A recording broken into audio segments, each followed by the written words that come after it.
सोचिए एक ऐसा स्टेट जो इंडिया का 41% मिनरल वेल्थ प्रोड्यूस करता है, जहां इंडिया का सबसे बड़ा पोर्ट है और उसी स्टेट में वर्ल्ड वाइड 1 करोड़ से भी ज़्यादा टूरिस्ट आते हैं हर साल। एंड वो स्टेट फिर भी इंडिया का सबसे ज़्यादा रिचेस्ट स्टेट नहीं है। और ये एक फैक्ट नहीं, ये एक पैराडॉक्स है। ये स्टोरी है ओडिशा की। तो आज हम जानेंगे कि ओडिशा इतने सारे रिसोर्सेस होने के बावजूद भी कैसे बाकी डेवलप्ड स्टेट से काफी पीछे रह गया। और हम आज वो प्लानिंग के बारे में डिस्कस करेंगे जो ओडिशा को हेल्प करेगा रिसोर्स हब से फैक्ट्री हब में चेंज होने में। और फिर भी यहाँ के लोग फाइनेंशियली उतना स्टेबल नहीं है।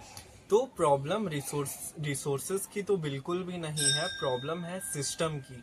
इसी सिस्टम को बदलने के लिए उड़ीसा गवर्नमेंट ने निकाला है एक बोल्ड प्लान जिसका नाम है BCPPER।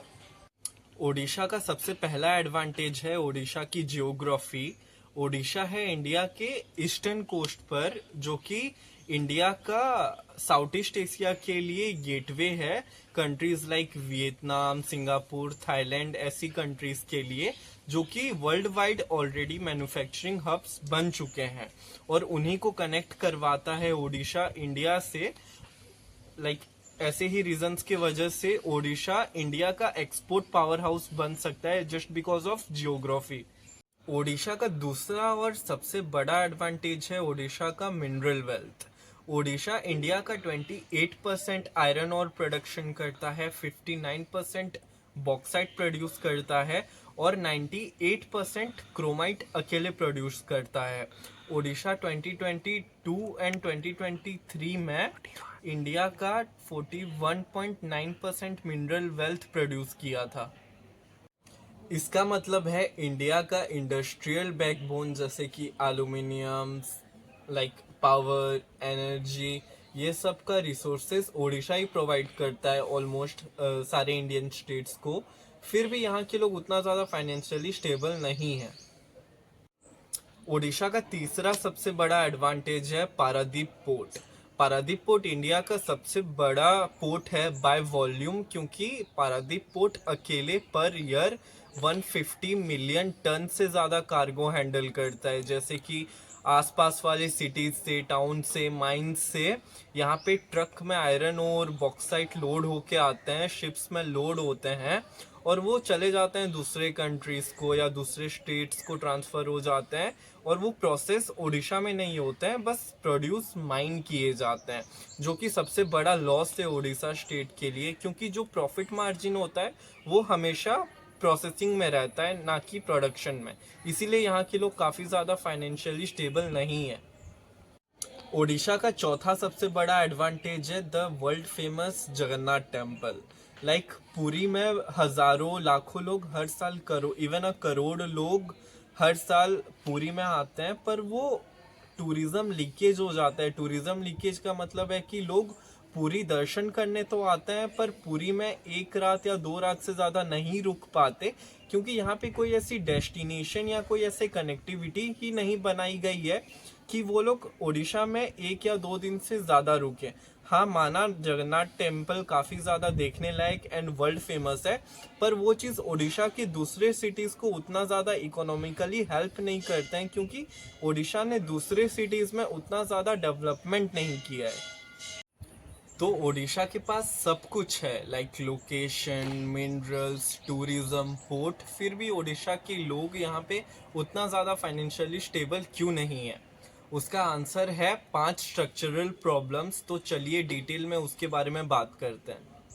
प्रॉब्लम है रिसोर्स कर्स। ओडिशा रॉ मटेरियल प्रोड्यूस तो करता है, पर उस रॉ मटेरियल में वैल्यू एडिशन नहीं कर पाता। एंड सबसे ज़्यादा प्रॉफिट मार्जिन वैल्यू एडिशन में ही है, जिसे प्रोसेसिंग कहते हैं। और वो प्रोसेसिंग का हाई मार्जिन महाराष्ट्र, गुजरात जैसे स्टेट्स या तमिलनाडु स्टेट्स को मिलता है, क्योंकि वो वहाँ पे बहुत सारे फैक्ट्रीज बैठाए हुए हैं और वो ज़्यादा मार्जिन से प्रॉफिट कमाते हैं। और ओडिशा जैसे सपोज 3 से 4 हज़ार टन में अगर रॉ मटेरियल उनको प्रोवाइड कर रहा है, तो वो लोग उसी 3 से 4 हज़ार वाले टन के रॉ मटेरियल को प्रोसेस करके उस रॉ मटेरियल को 50 से 60 हज़ार टन में बेचते हैं और ज़्यादा प्रॉफिट कमाते हैं।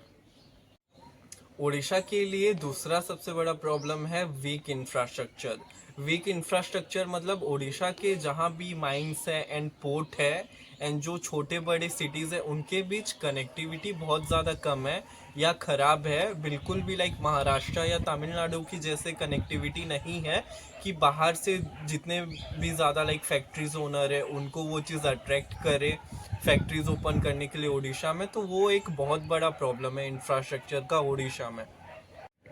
तीसरा प्रॉब्लम है नो इंडस्ट्रियल इकोसिस्टम।